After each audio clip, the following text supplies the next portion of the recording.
Good morning, Stuart. How are you this morning? I'm doing good. How about you? Okay, very good. Yeah, I'm Scott Nichols, and we are continuing this effort to talk about the principles of natural law and exploring deeper and deeper, I hope. So, Stuart, you want to introduce yourself again? Yep. I'm Stuart Litwiller from Kenya, Africa, and here with my good friend Scott, fellow counselor. And just for a point of interest, Scott, I was teaching on brain types at proof training on Saturday, and I realized that Scott's brain type is completely opposite of mine. Scott, I know we want to talk about authority and responsibility, but I'd like to ask you about the weather a little bit. I wonder if that theory plays in. You know, at least in Kentucky, they were issuing some dire warnings. Is that because they're going to be held responsible if they don't give enough of a warning? There's always that going on.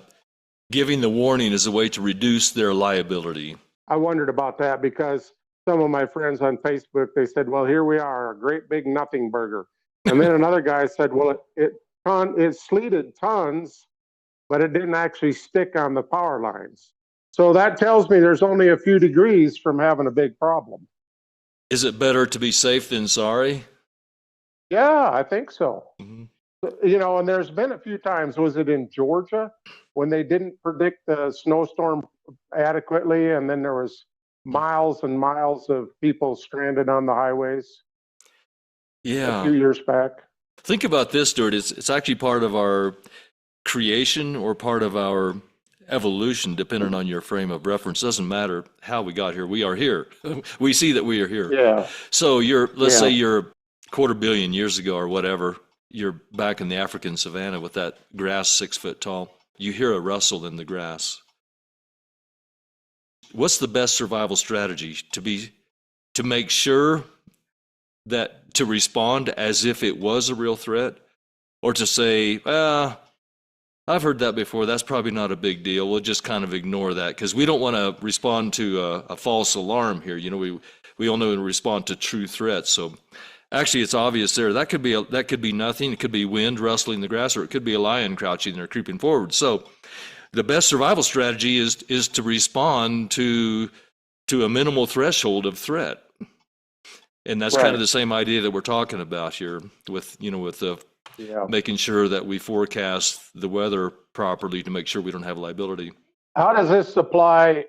Where do people become aware of authority and responsibility? Because you think about a baby really has no responsibility, but they also have no authority. Somebody has to dress them, somebody has to feed them, somebody has to bathe them. If they don't, they're going to die. So, where do we start to become aware of authority and responsibility? That's a great question. I'll take a stab at it. It's when we instinctively know it, when it's violated to our harm. When somebody takes authority over us without the corresponding responsibility, or they place responsibility on us without the corresponding authority, and we instantly know that just doesn't feel right. Now, we don't have the language for it, we don't have the vocabulary, but we don't like it, and we're going to be complaining to our Yeah. friends and whining and wringing our hands and all that, saying this isn't right, but we don't have the language. So actually, in fact, that's a good point. I'll just make this. I'll just do a little detour here, a slight one, a several second one. Yeah. We generally learn these principles by identifying them when they violate us or harm us. We don't generally recognize them or know them when we're abusing them or not using them properly and causing harm to others. So we're not very self-aware. But believe me, the moment that somebody violates these natural law principles to our harm or to our inconvenience, hey, we're spot on. We're right on the target. Like you say, though, we may not know what happened, but we know that something happened. And so that goes along with the science of human behavior. People do what they do because of how they feel, and it doesn't feel good. There's pain involved. And so then we strike back if we're able. But I think there's a quote that says, weak men run away from problems, strong men fight back and may incur more damage, and wise men continue on with their purpose and ignore these slights. But see, as a child, you don't know all that stuff. You just strike back and then you get whacked, and it's a mess. Stuart, that's almost another video right there on when to fight Yeah. back, when to defend your honor, you know. And Hmm. I co-facilitate a men's group. We actually cover that from time to time, and we tend to want to defend our honor, but we have to ask, if I stop and deal with this insult or this slight or this inconvenience, whatever it is this distracting me from my mission? Yeah, it's exactly what I'm saying. But maybe we ought to save that for another video or something like that, because Yeah, we want yeah, to we'll stay on definitely authority save and that. responsibility. So what, Stuart, the reasons for this video, my understanding is that you think it's maybe still unclear to some people exactly how to apply this principle? Yeah, I think so. And for me, because we've discussed it enough, it's part of my vocabulary now, and I teach it at Proof Training. And I'm having people telling me that, hey, since you've been teaching this for the last year, it started to change my life. And so, and it's also changing my life Oh, yeah. because, I run it through that filter and say, okay, I really have no authority over this situation. And so I don't have a corresponding responsibility. Somebody Exactly. tries to pressure me into something. And I say, I really don't, I'm not responsible for that. I, Yeah, I don't have any authority in that. Yeah. exactly. So did you want to go back to the beginning, like when an infant is born, and just sort of look at that progression? Yeah, I think so. I think that would help people to understand that as parents, we need to transfer this responsibility to our children so that they gain an authority. I think probably some people do that without really knowing it. But once you have the language for it, then you could almost set up a program for your child. Well, I think it would be giving them responsibility, giving them small chores, and then hold them accountable. Hmm.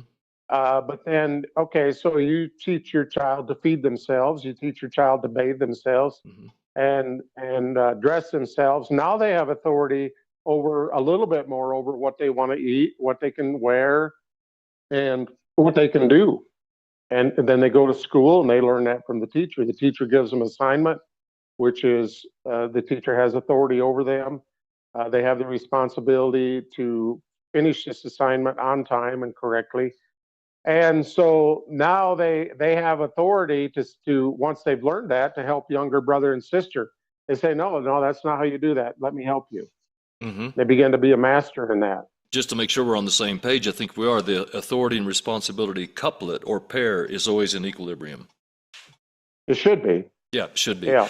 Okay, so how quickly should it be transferred from the delegating authority, the authority that is above the person who is dependent or more dependent? How quickly, how do we regulate that transfer or schedule it? That's a really good question, Scott, because people are so different. Some people can naturally take more responsibility, and some people just they don't. I mean, you've got two children here, and we've got a gas stove, and so all of a sudden we don't have any matchboxes. So the one child says, "Well, we have to wait until mom brings more matchboxes," and the other child says, "No, I'll run to the neighbor and borrow them from the neighbor." They take responsibility, Hmm. and it's just I would say a different thinking style, a different brain type.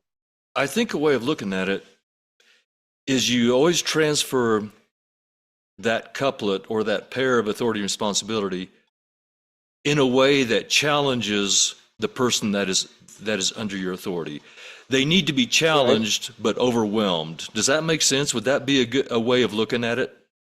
Challenged but not overwhelmed. Yeah, challenged but not Yeah, overwhelmed, because they yeah. need to be challenged in order to grow and develop. Okay, sometimes they are. Sometimes they are a little bit overwhelmed.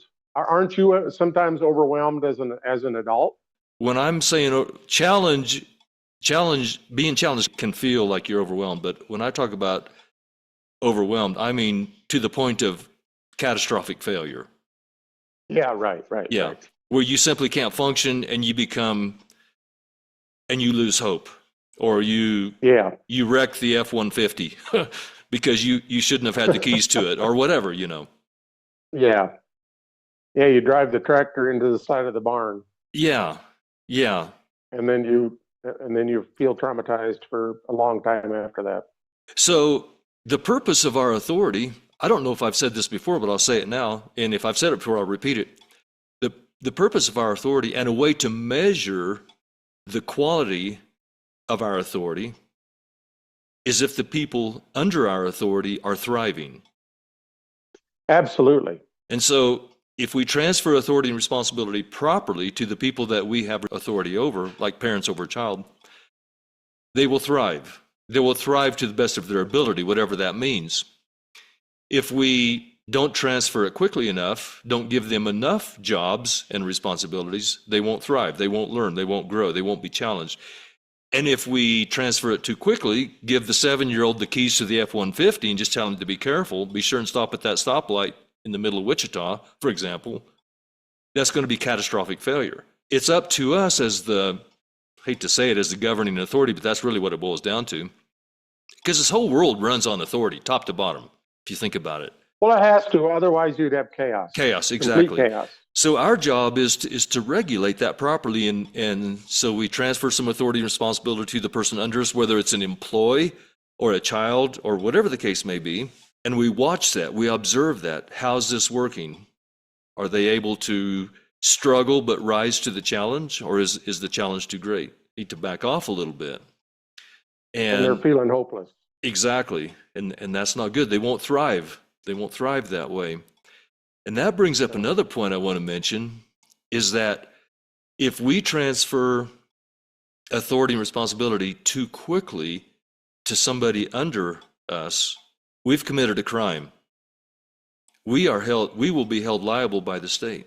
If we give the keys to the F-150 to our 7-year-old and tell them to go pick up a new starter in the middle of Wichita, and they kill themselves and kill some other people, you will be responsible because you did not regulate that properly.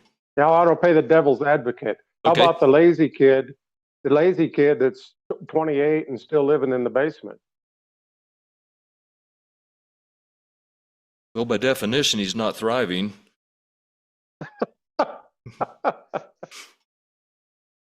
The 16-year-old that doesn't want to learn how to mow the grass, you know, they want to stay inside and play video games. And so they make a mess of it on purpose so that next time you just do it yourself, because it's easier to do it yourself than continually transfer responsibility. Let me get this straight, Stuart. Are we starting a video on parenting? No. No. You're starting to ask me some hard questions. Well, that's real life, my friend. It is, yeah. These are the questions that when your 16-year-old deliberately does a ragged job with the mower, what do you do? Yeah. I mean, there's some obvious things. If the 16-year-old doesn't want to wear his helmet when he's riding his motorcycle, you can say, look, you will wear your helmet because I'm responsible. If you wreck yourself and wreck your body, I have to pay the hospital bill. Exactly. And I think that's where it has helped me and some of our people. One of my friends at Proof Training said his son wanted a laptop, and he said, I didn't just give him a laptop. I said, I'm loaning you this laptop as you go through college, but it's my laptop. And he said, when you get through college, I want it back. He said, I didn't want that boy doing things on that laptop that, you know, he would be ashamed of me getting it back. And I didn't want him wrecking it because he thought, well, hey, it's mine. I can just be careless with it. So he said it really helped me on that. Here's another application about dividing up responsibilities in the home. For example, between, let's say, the husband and wife partnership. Mm-hmm. And let's suppose that somebody in the home, let's suppose that there's a division of labor. And that always works the best. That's efficient to have division of labor.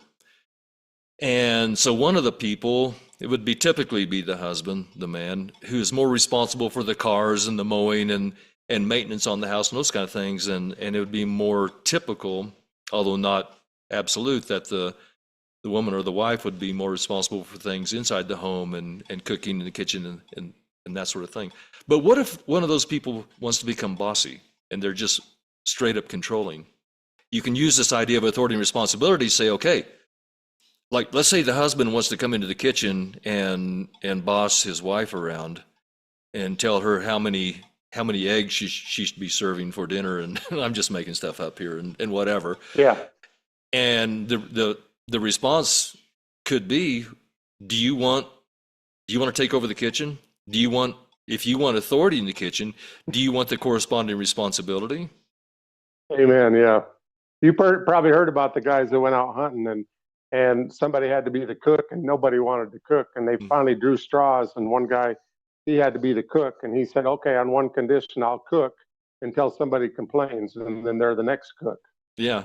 And so one day he put a handful of sand in the pancake batter, and one of the hunters, he says, wow, these pancakes are gritty. He said, it's just the way I like them. Okay. He caught himself just but yeah, that's the point. If somebody wants to come in and, or the other way around, they want to come out and tell you how to maintain the car. I was going to get to that, Stuart. Amazing. We're on the same channel.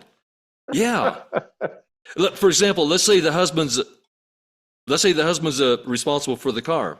Yeah. He's the one that decides when it has to be replaced, and he does the mechanical work on it and the maintenance and all that. So he tells his wife, baby, I'd really like it or appreciate it if you start it up when it's 0 degrees outside. Would you mind warming it up 10 minutes before you put the pedal to the metal? Does she have the right to say he's controlling? Not really, because he's the one responsible for that category. That reminds me of that story you told me one time. There was a lady working at a restaurant, and they had a company policy that anything you cut had to be on a cutting board. And so the boss came in and saw her, and she wasn't using the cutting board. He reprimanded her, and she said, well, I'm not cutting all the way through. But the fact is, another fellow employee just down the counter might not know she's not cutting it all the way through. If the boss is paying for your health care plan, and he's basically paying your grocery bill and your mortgage, he or she has the right to tell you how they want it done. And if you can't handle that, go start your own business. They're the one paying for the countertop also. And now shift into the idea of being a teacher. What's the responsibility of a teacher? See, teaching is actually a form of authority, a soft and mild form of authority. So if you exercise that authority to teach like we are in this moment, we have a corresponding responsibility that I take very serious, and that's to be accurate. That to the best of my human ability, everything I say is true. Yeah, and what I like is feedback, because I've been involved in so many different cultures that I can see there's different styles, there's different ways of doing things.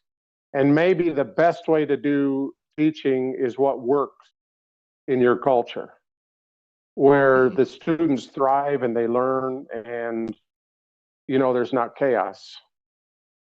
But I'm not saying that there's only one specific way to teach.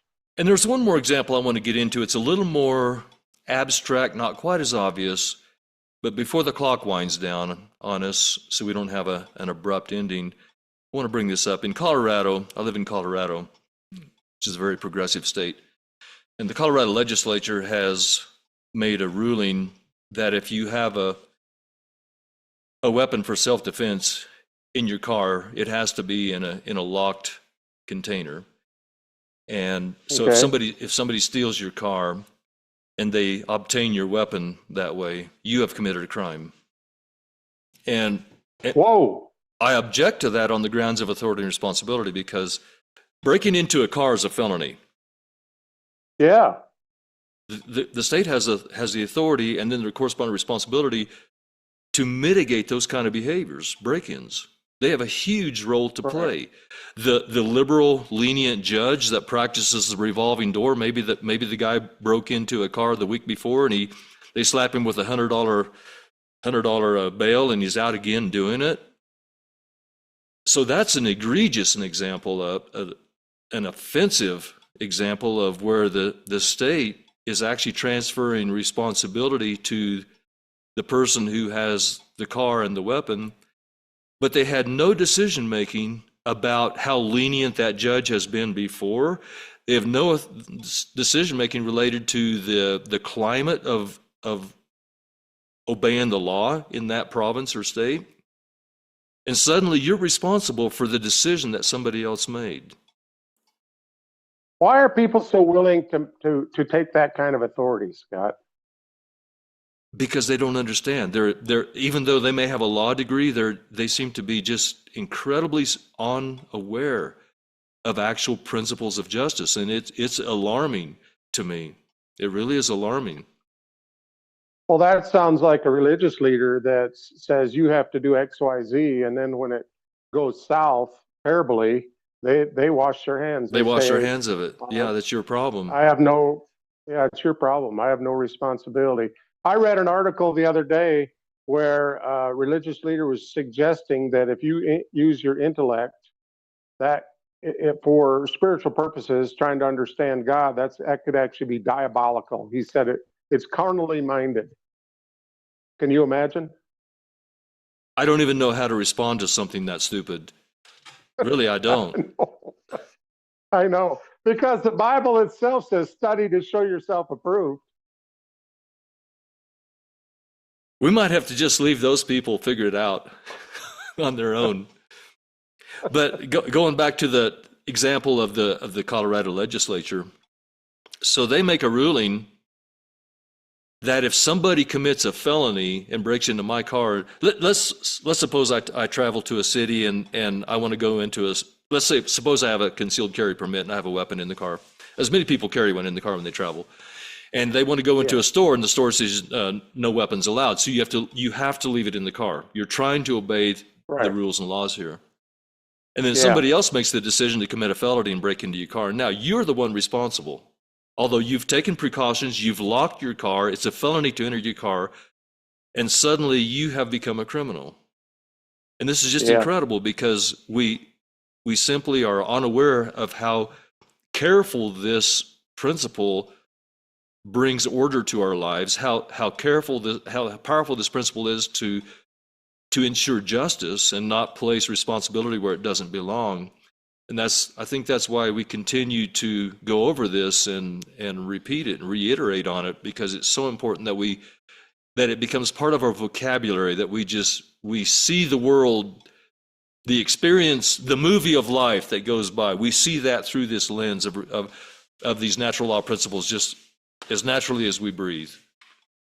Yes. It not only becomes part of your vocabulary, it becomes part of your thinking style. Exactly. And so then you recognize where it's being violated and you can speak up.